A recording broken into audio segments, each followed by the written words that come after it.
Folks, in this beautiful universe with a blue sky and green grass and the pretty tender green leaves as they first come out.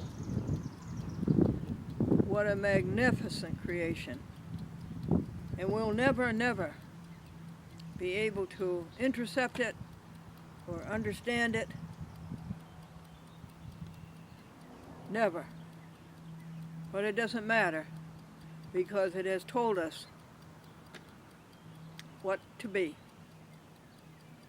Happy, kind, loving, pure, generous. You know what it really comes down to, folks? You know how big a light year is? Light travels at 186,000 miles per second. How far can light travel in 1 year? How many seconds in a year? That's a pretty big number. Well, that's what it is. It's one huge light year, circle or line or something. It's that huge, and you are just a tiny, minuscule speck on that great big circle. And the universe flows through, and it comes to you, and there really isn't any you at all. There's no you. And it comes to the minuscule area where you are with tools to do things, and they don't belong to you. They're not yours. There is no I, there is no me, there is no you. They're there to do greatness for the rest of the great big circle, for others, for all, for the universe. They're not coming through your area for you to own. They're just coming there for you to use for the good of all. Now, was that clear? Do you have an idea of what is trying to be articulated here?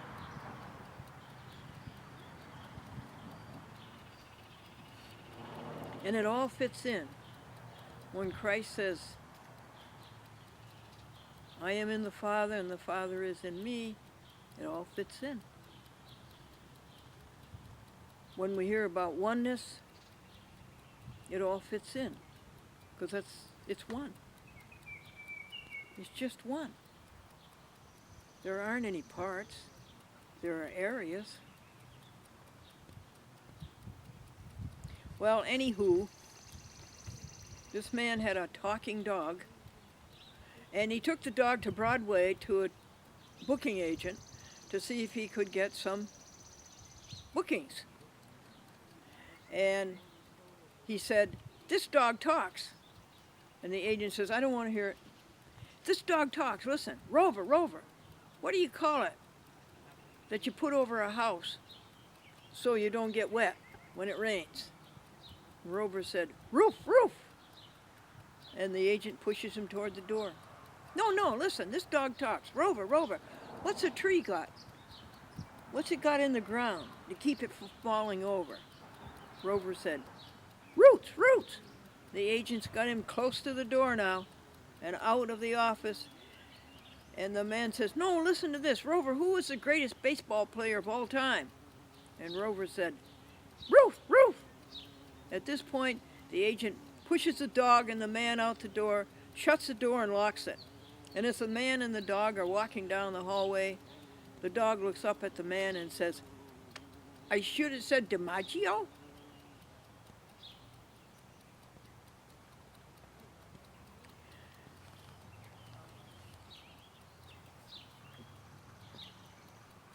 There was this priest who went to Florida, and he wrote a letter to his mother, and he was new to the area, and he didn't know how to get to the post office. And he asked a young boy to show him, and the young boy did. And the priest said, "Thank you." He says, "You come to my church Sunday and I'll show you the way to heaven." And the little boy says, "No, you can't even find your way to the post office." And a truck driver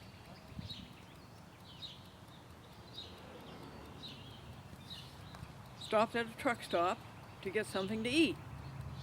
And as he was eating his food, 3 motorcyclists drove up and parked their bikes on the outside and went into the restaurant, into the truck stop, and had something to eat. And one of the motorcyclists tipped over the water glass of the truck driver, another one tipped over the truck driver's coffee cup, and the third one tipped over the plate of food that he was eating out of. So the truck driver got up, he paid his bill, and he went out. And one motorcyclist said to the other, "He's not much of a fighter, is he?" And the owner of the truck stop is looking out the window and he says, "And he's not much of a driver either. He just ran over 3 motorcycles."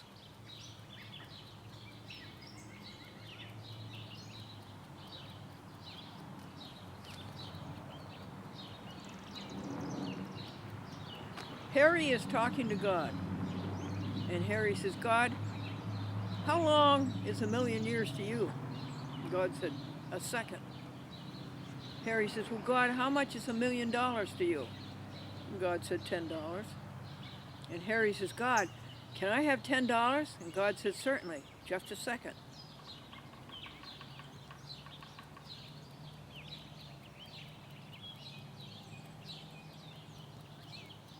And these men were talking, and one of them said, "What would you like to have people say as they stand around your casket at the wake? What would you like to have them say about you?" One says, "Well, he was a great philanthropist." And another says, "Well, he was a great philosopher." And the third one said, "He was a man of wisdom." And a fourth one said, "I'd like to have him say, 'There's Harry, he's moving.'"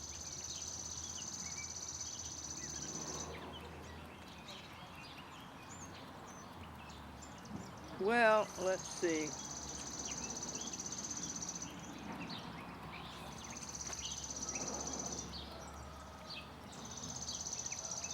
This priest was giving a very, very long sermon.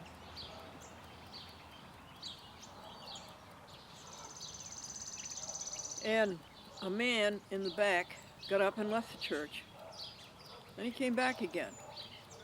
When the priest finished the sermon, he said, "Clarence, where did you go?" And Clarence says, "I went to the barber shop to get a haircut." And the priest says, "Well, why didn't you do it before you came to church?" And Clarence says, "I didn't need it then."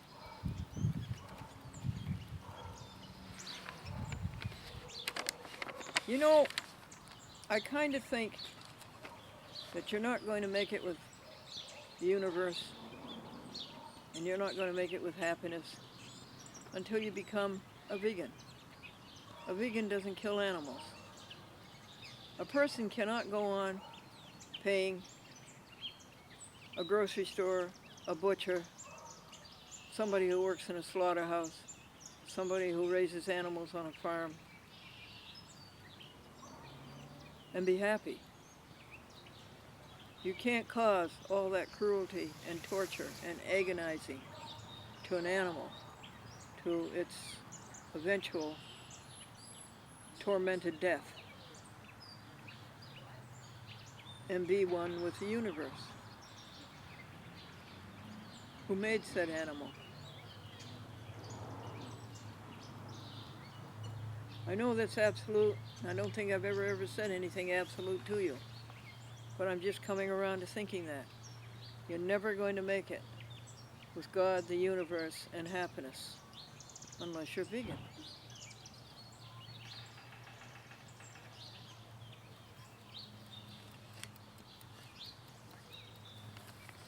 Blessed be the tie that binds our hearts in Christian love, the fellowship of kindred minds is like to that above.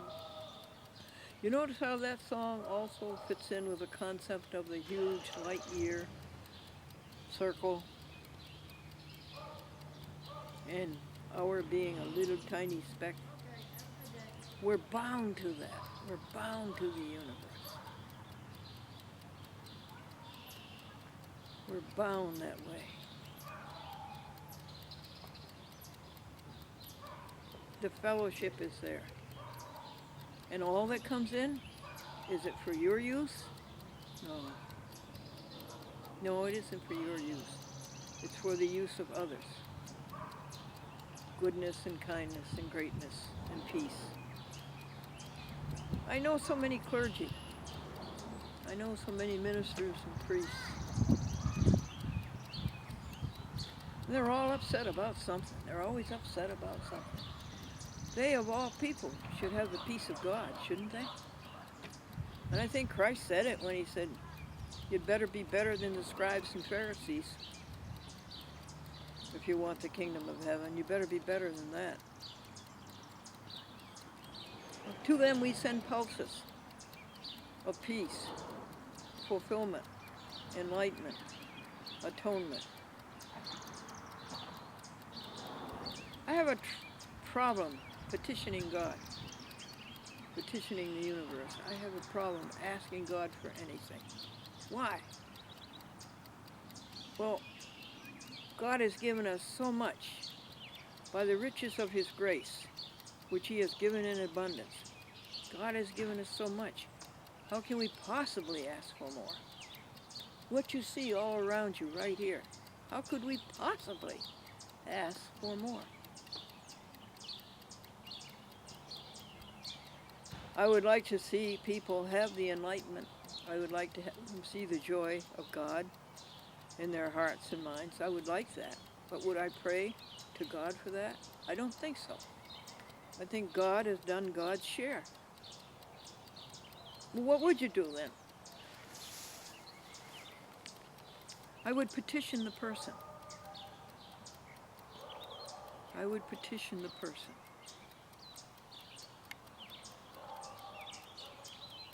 And I would say, person, open your eyes that you may see. Glimpses of truth that God has for you. Open your hand and place in it that magical key that will unclasp and set you free.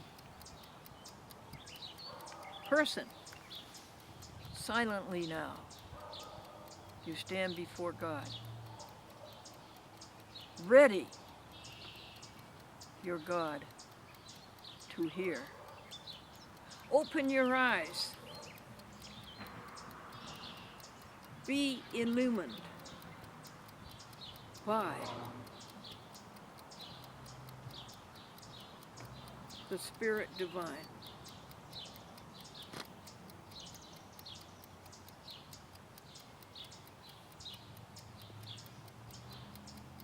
It's sad to see this rich life given to a person and seeing the person miss the great peace, the great happiness, the great joy, the great wealth, the great success. It's sad to see people being sick. You don't have to be sick. You just have to appreciate the magnificent body that God has made. And to realize the horror of filling it with smoke. The horror of beautiful pink lungs being filled with black soot. The horror of putting fermented liquids into the body. It's sad. Because all your life you can be sturdily and robustly healthy and vigorous and full of vitality, full of alacrity.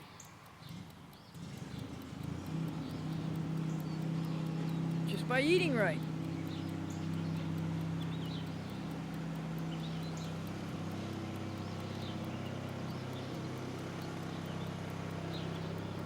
What is eating right? Not eating animal products.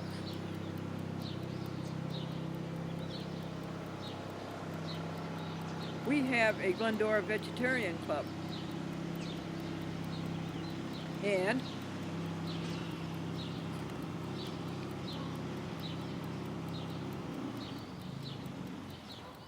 the next meeting, folks, we're going to give people a free meal.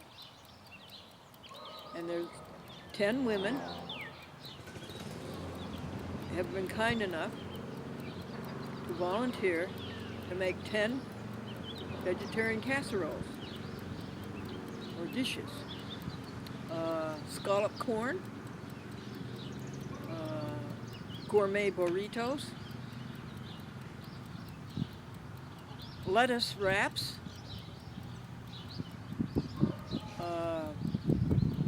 split pea soup,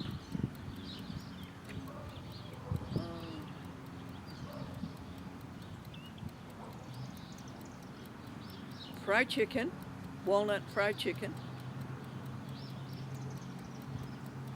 And what are the others? Shish kebab.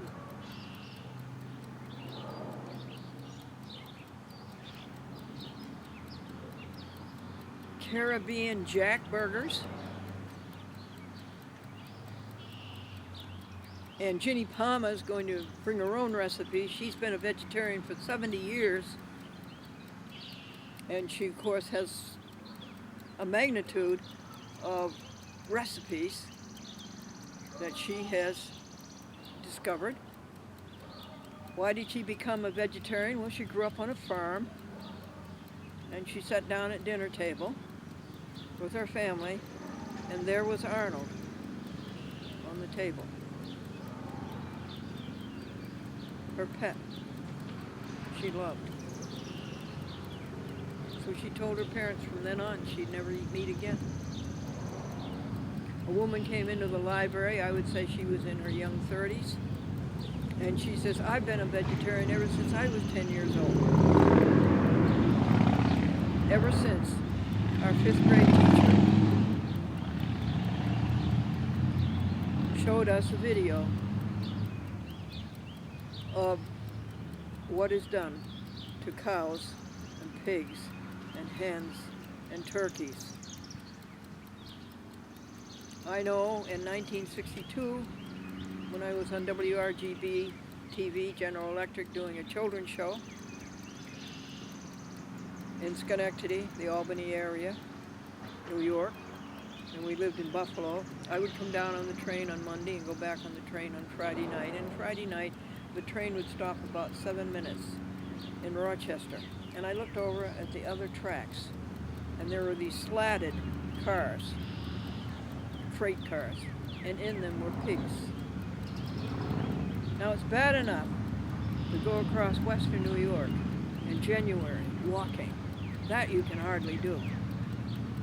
But to go across western New York in an open slatted car at 40 miles an hour? No. I said, I will have nothing to do with this.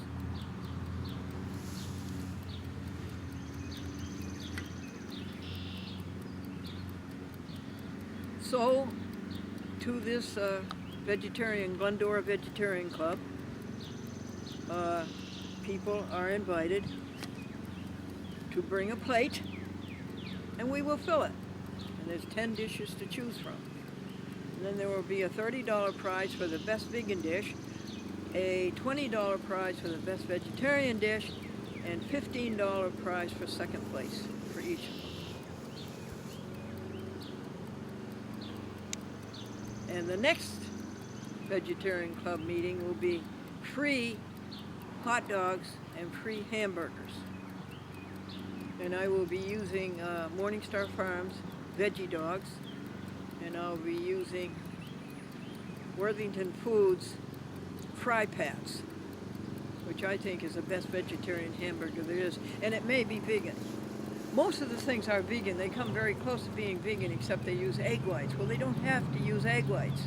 You can use egg replacer. It's made out of arrowroot, and it's made out of tapioca, and it will do everything an egg does, holding the substances together.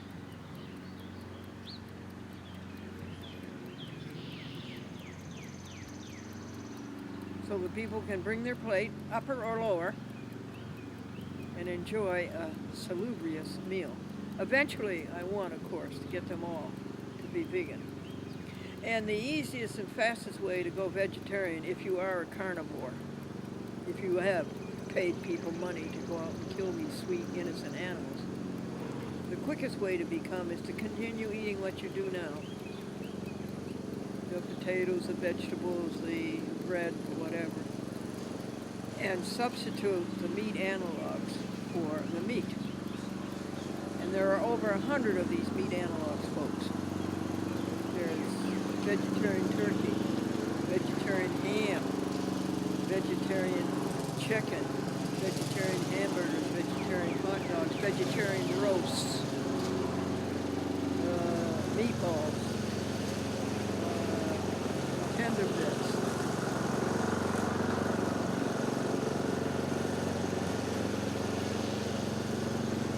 So that's the quickest way. But I really don't like the idea of processed foods at all. I like the idea of eating the original fast food. What was that, folks? What was the original fast food? Fruits and vegetables. Fruits and vegetables.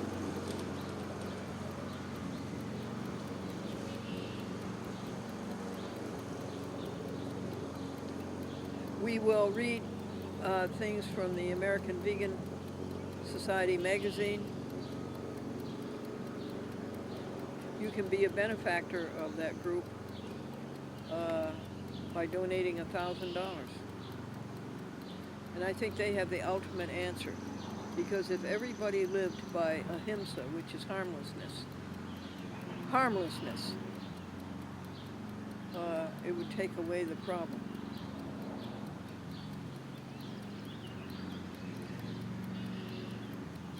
So we'll read parts of that. There's a children's cookbook. It starts them out on things that are very elementary, but are a lot of fun for children.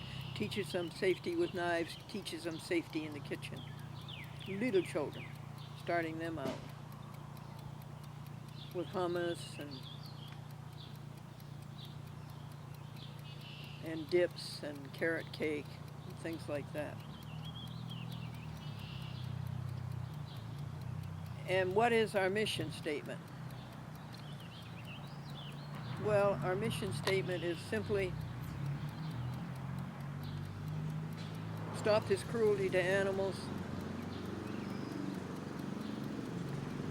keep people healthy, stop people from ruining their bodies by eating senselessly, and saving the planet.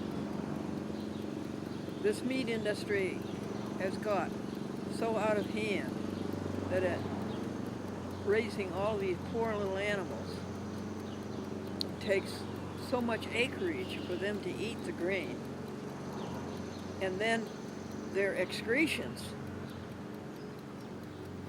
bring so much methane into the air that this methane is more a cause of climate change, which is fatal, than all of the transportation wastes, buses, taxis, airplanes, and everything else. More carbon monoxide coming from this methane from the animals' excretions than come from the transportation wastes. And we've already had a tiny percentage into climate change and a little bit more, folks, and we're goners. The United Nations did that study. And another thing, when you get your protein from animals, You're getting your protein secondhand. Go out and eat the grains yourself. Eat the cereals. Eat the rice. Eat the wheat. Eat the barley.